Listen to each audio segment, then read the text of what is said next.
Hello folks, welcome back. Now, throughout me doing this YouTube channel, I've never really tried to promote it. I'll never ask you to like or subscribe in the video itself because I always feel a bit weird, doing that. So instead, I'm just going to sprinkle in some very subtle subliminal messaging just that might make you want to subscribe. You probably won't even notice. I'm very subtle with these things. And yeah, onto the video. Right, the Army Armament KU906. Bit of a mouthful, so for this review, I'm just going to call it what it is. It's a Steyr AUG. Yay! So, I'm also not going to bury the lead with this one. I got this on Black Friday, and it was an absolute steal. I thought, wow, got it for such a good price. It's just too good to be true.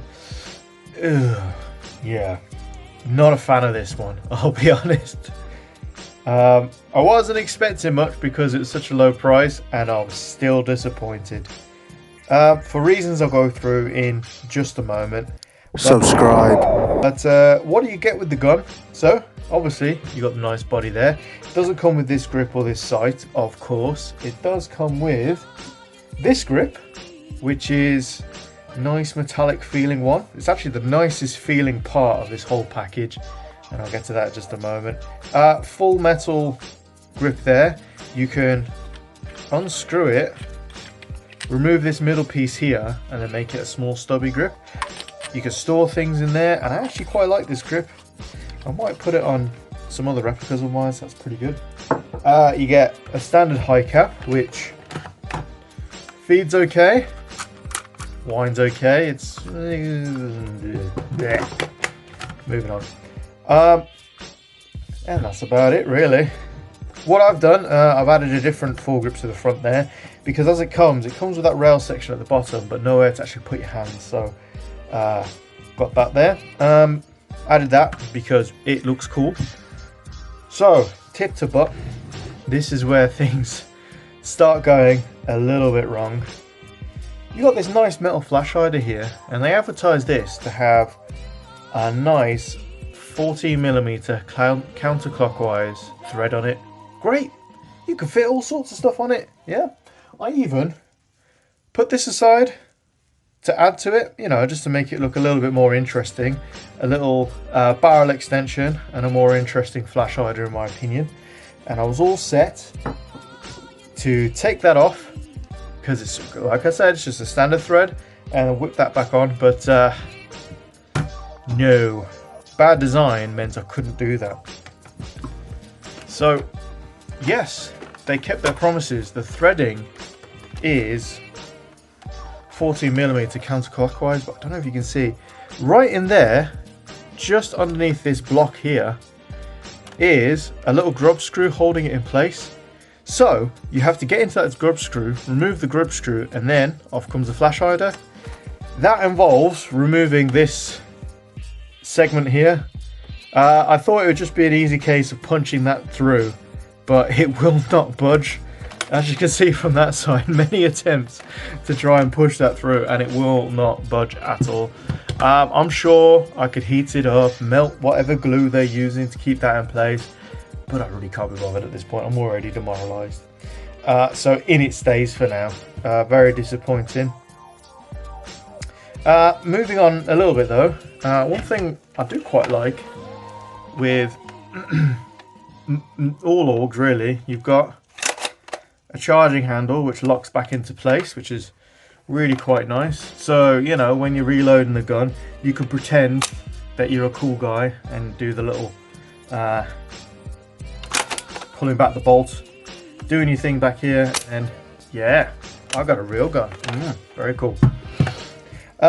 You've got a full metal rail on top, which is very handy and very useful, very sturdy as well. That's metal, by the way, and the rest is polymer.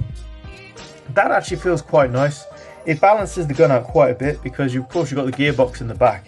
You got this huge chunk of metal at the front there, and it doesn't make either side too heavy, so that is a plus. Subscribe to this channel.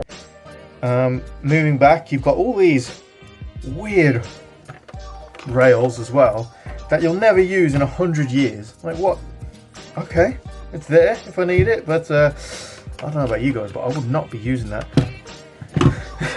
One thing as well, it's attached into the body with metal screws but plastic threads, and I've already stripped the threading on that without even just removing it once, so it's not the most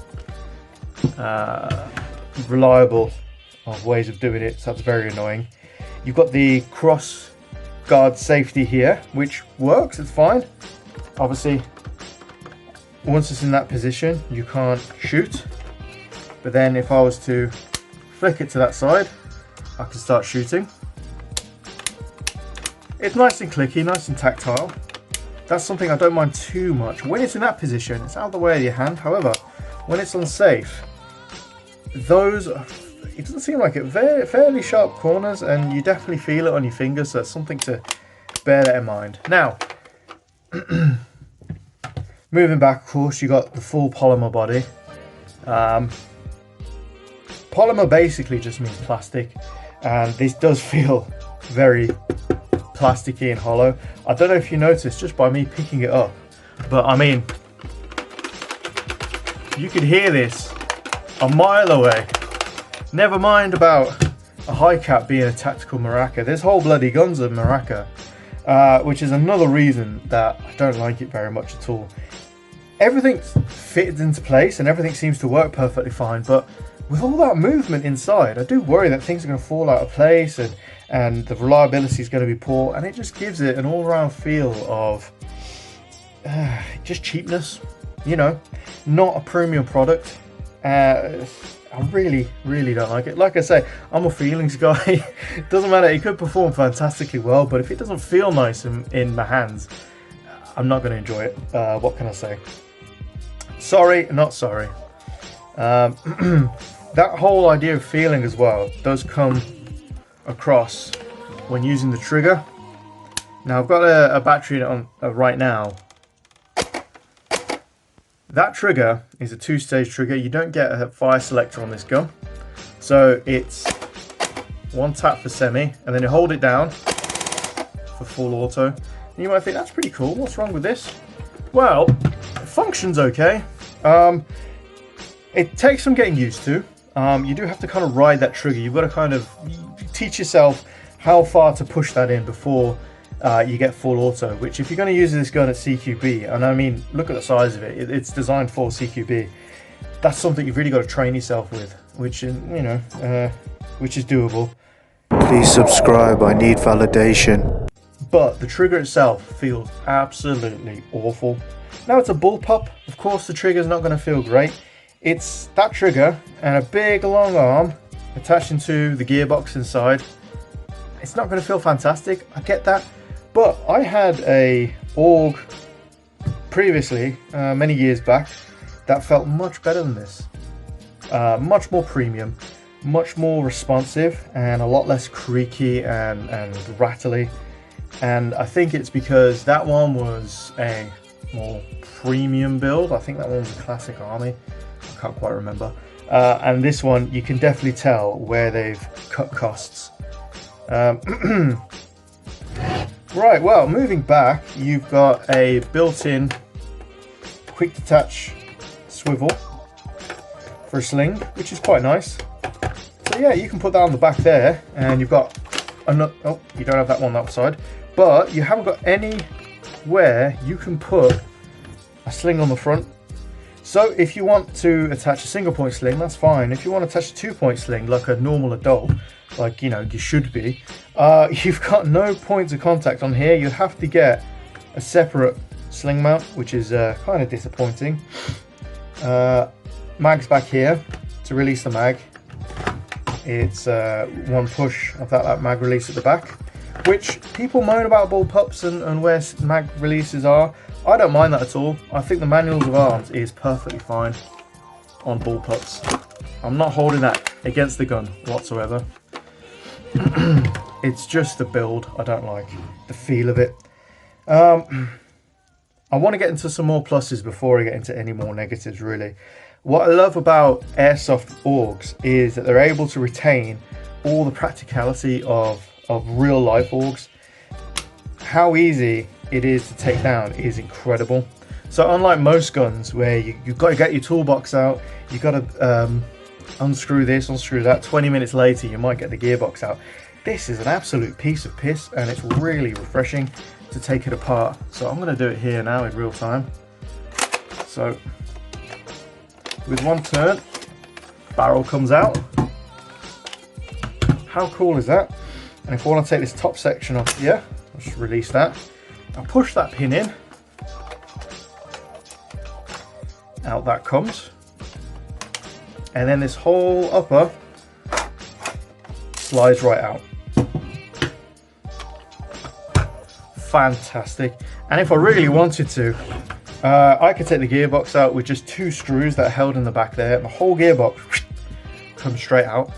That's brilliant. It's so practical, and for a really lazy person like me, I absolutely love that they're able to incorporate that design into the airsoft version. Now, while I've got this apart, this is a good time to talk about the barrel assembly and the hop unit. My subscriber count is directly linked to my self-esteem. Please subscribe. As you can see, it all comes out as one piece with the foregrip attached, which is, it's fine. And there, of course, I don't know if you can see that on the camera. Can you see that? Now there's your hop and barrel. One thing I really don't like about this, and it's not me, I'm trying to keep this as 90 degrees as possible. The hop knob seems to be at an angle, which seems to throw off the BBs quite badly. They'll just fly to one spot. Now, I didn't buy this for its performance. I've got guns that I buy to use and to play with. And then I've got guns that I just buy to add to my collection and just to look pretty on the wall. This is definitely a gun that I just bought to add to my collection. But even though I won't probably ever be playing with it, that still disappoints me. And if you were a starter, if you were a new player, if you bought this gun to play with, that would definitely disappoint you as well. So I don't know if it's just my hop unit that I got with this gun, but it's something to take into consideration, that it just doesn't feel quite right. It doesn't perform very well. The range is okay. You're talking what, 40 meters effective range, which isn't incredible by any means, but for a lower powered gun, this is shooting about 300 FPS. It's okay. There we go. Speaking of power, if you did want to up the power on this one, it's very, very easy to do. You know I love quick change springs, and this has got one. All you have to do is take off this rubber butt pad, which is fairly easy to do like that. Remove the battery, obviously. Now I'm using an 11-1 with this cheaper gun, which I don't usually do, but like I say, it's not going to be shot too much, so I'm not too worried. Does that look like a MOSFET to you? It's not a fuse, and it doesn't advertise it to come with a MOSFET, but yeah, it's got something in it. Anyway, let me know in the comments what you think that is. All you'd have to do is remove those 2 screws back there, and like I say, the whole gearbox will come straight out, and it's got a quick change spring. All you do is turn the back of the gearbox, out comes a spring, swap a new one in. For the love of God, please subscribe. I know the content's bad, but I'm desperate to fill the void. So, the Armament KU906. Very much a mixed bag. It's great to work on, which is a good thing because the components inside aren't the best quality. You can see really where they've cut costs.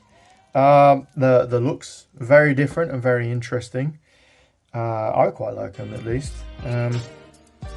You get a lot of bang for your buck. I didn't pay too much for this, and it's probably a good thing. But for me, with the build quality being bad, it's a real disappointment. As I say, I'm a feelings kind of guy when it comes to my collection. It's got a lot of positives, but when it feels as cheap as it does, and when the trigger feels like such a chore that it does, I find it difficult to recommend this gun. But your mileage may vary. She left me and took the kids.